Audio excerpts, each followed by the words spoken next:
сәлеметсіздер ме? Менің бүгінгі жобамның тақырыбы мектепке дейінгі тәрбие жүйесіндегі әже мен ананың тағылымы. Жобамның мақсаты мектепке дейінгі ұйымдардағы ұлттық құндылықтар мен отбасылық дәстүрлерді сақтау арқылы балалардың адал азамат ретінде қалыптасуына ықпал ету және ананың тәрбиелік тағылымын оқу тәрбие процесіне кіріктіру. Міндеттері ол әже мен ананың халықтық тәлім-тәрбиедегі рөлін айқындау және педагогикалық тұрғыдан жүйелеу. Отбасы мен балабақша арасындағы біртұтас тәрбиелік байланысты нығайту. Баланың рухани, танымдық және әлеуметтік қабілеттерін дамытуда ұлттық дәстүрлердің тиімді әдістерін ұсыну. Адал азамат тұлғасын қалыптастыруда әже мен ананың өнегелі өз сөздері мен іс-әрекетін үлгі ретінде қолдану. Негізгі мазмұнына келетін болсам, мектепке дейінгі тәрбие жүйесіндегі ұлттық құндылықтардың маңызы, ұлттық тәрбиенің негізі, әже мен ананың өнегесі, ұлттық құндылықтар негізінде баланың рухани адамгершілік дамуы, әже мектебі және аналар мектебі жобаларын ұйымдастыру үлгілері, педагогикалық тәжірибедегі отбасылық және ұлттық құндылықтарды қолдану ерекшеліктері болып келеді. Ұлттық тәрбие мазмұнындағы басты тұлға әже мен ана, олар баланың алғашқы ұстазы, рухани тәрбиешісі, адамгершілік пен мейірімнің үлгісі болып келеді.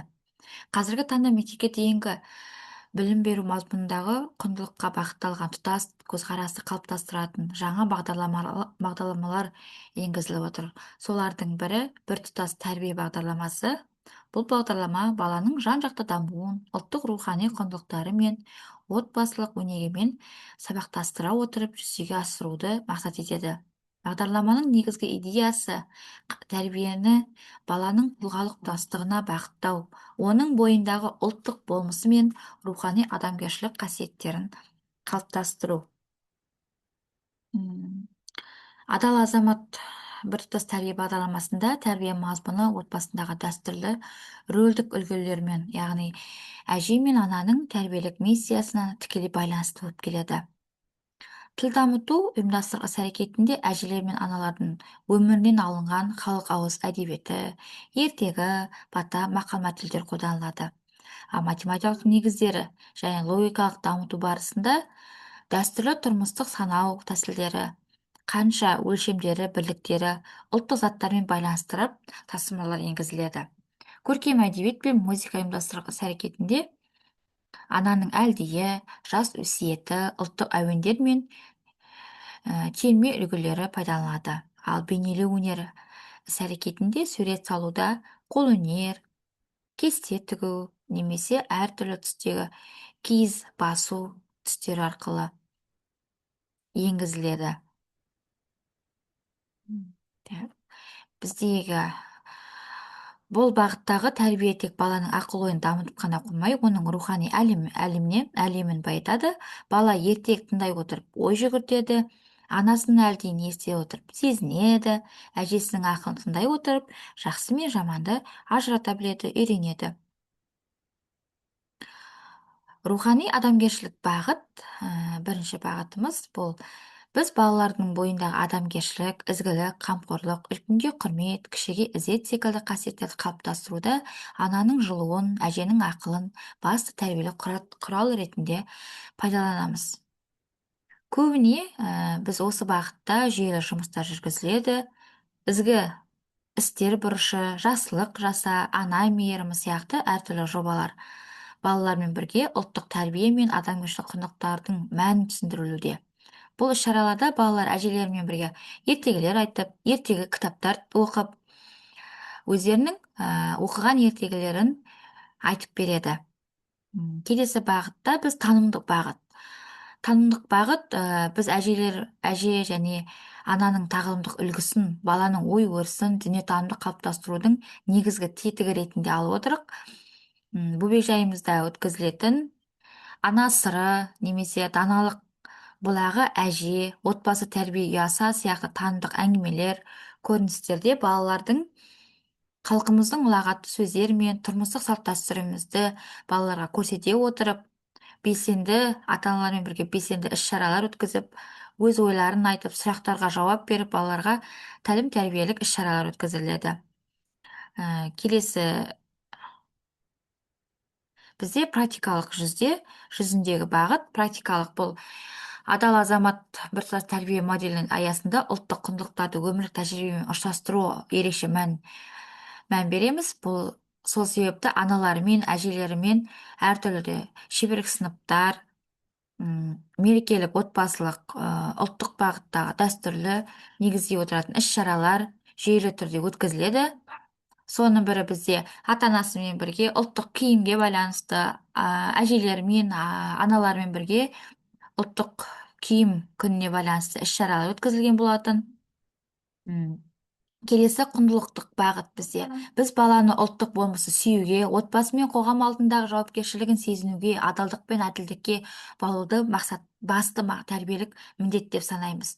Әжелеріміздің ақылын, олардың өнегесін бала алғашқы адамгершілік мектебінде оның өмірлік ұстанымдар мен мінез-құлқының қалыптасуында тікелей ықпал етеді. Келесі бізде серіктестік бағыт болып келеді. Бұл да біз ата-анамен, отбасымен тығыз қарым-қатынас жасай отырып, әжелер мектебі, аналар мектебі деп балалармен бірге шығармашылық жұмыс жасап, отбасы құндылықтары апталығы, бата беру дәстүрі, ұрпаққа аманат сияқты шаралар жүйелі түрде өткізіледі. Бұл шараларда балалар ата әжелерімен бата алып, олардың алғыстарын алып, бірігіп жұмыстанады. Әже тағылымы, ана тағылымы ертегілер тәрбиесі де жатады. Себебі ертегілер арқылы бала ұлттық құндылықтармен бірге ізгілік пен мейірім ұғымдармен танысады. Әженің айтқан әрбір әңгімесі баланың қиялын дамытып қана қоймай, баланың ойлау қабілетін, бойында адамгершілік қасиеттер сіңіріп, рухани мәдениеттік іргетасын қалыптастыра бастайды. Салт дәстүрлер арқылы отбасы тәрбиесі, бесік жыры, так.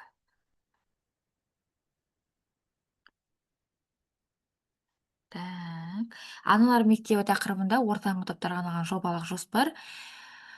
Бұнда бізде мақсатымыз ортаңғы топ балаларына әже ананың тәлімін үлгі ете отырып, ұлттық құндылықтарды, салт дәстүр мен әдептілік қағидаларын сіңіру, ұлттық ойындар мен шығармашылық іс-әрекет арқылы балалардың танымдық, тілдік, қимыл-қозғалыстық қабілеттерін дамыту.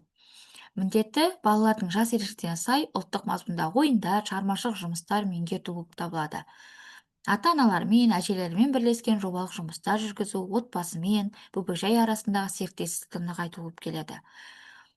Келесі бізде осы айға бөлінген тақырыбы, мақсаты 9 айға бөлініп, тақырыбымен ай сайынға жазылып тұр. Бізде келесі әжелер мектебі тақырыбына ересек топтарға арналғаны. Бұндай мақсатымыз ересек топ балаларын әже тәлімі мен өнегесі арқылы ұлттық рухани құндылықтарын сіңіру, танымдық, тілдік, қимыл-қозғалыстық, шығармашылық қабілеттерін, қазақ халқының салт дәстүрін, әдет-ғұрпын сезіндіру, қалыптастыру болып табылады. Бұл да бізде айға бөлініп, тақырыбы, мақсаты, қолданылатын көрнекілік заттар барлығы тұр. Бізде енді осынан біреуін алып бөлісетін болсам бір сабағыммен, білім беру дағдысы, коммуникативті дағдыларды дамыту, тақырыбы ата-баба дәстүрі, ұрпаққа өнеге, тіл дамыту бөлімі.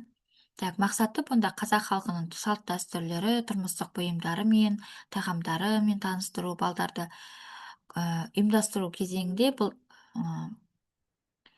шаттық шеңберімен әртүрлі бұнда тапсырмалар, мына тәтті бауырсақтар делінген. Мақсаты ұлттық тағамдарды бауырсақта жасалу жолы, қалай жасайды, немен жасайды, балдарға көрсетіп әкеліп беру, қолмен ұстап көрсету, оның құрамымен таныстыру балдарды. Әрі келесі, онда ұршық үйіру ойыны бар ұлттық бағытта, сұрақ жауаптар, және кері байланыс ретінде асықпен бағалау балдарды. Барлығын түсіндім, қызыл асық, түсініп келемін, жасыл асық, әлі де үйренемін деген сияқты сары асықтарды пайдалану арқылы және түстерді де балдарға игерту мақсатында. Мына ұлттық бағыттағы міне түстерді, пішіндерді асықтардың асықтарды үстіне қою арқылы бала пішіндердің қандай пішінге қанша асықты қойды санауға, және қандай пішінге қойды асықты соны айтқызуға болады. Және ұлттық бағытта жаңағыдай қыздарымыз шаш өру, әртүрлі тастарға ұлттық ою-өрнектерді салып, оларды бояу немесе кестелеу, қалдық материалдарды пайдалана отырып ұлттық бағытта ою-өрнектерімізді жасаған жұмыстарымыз.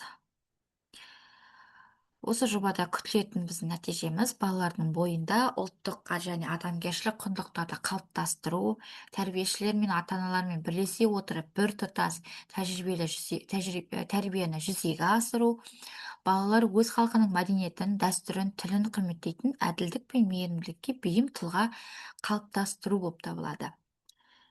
Сіздерге рахмет. Назарларыңызға рахмет. Сау болыңыздар.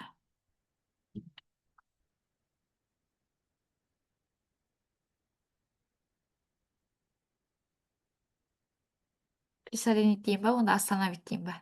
Айдок? Остановить па?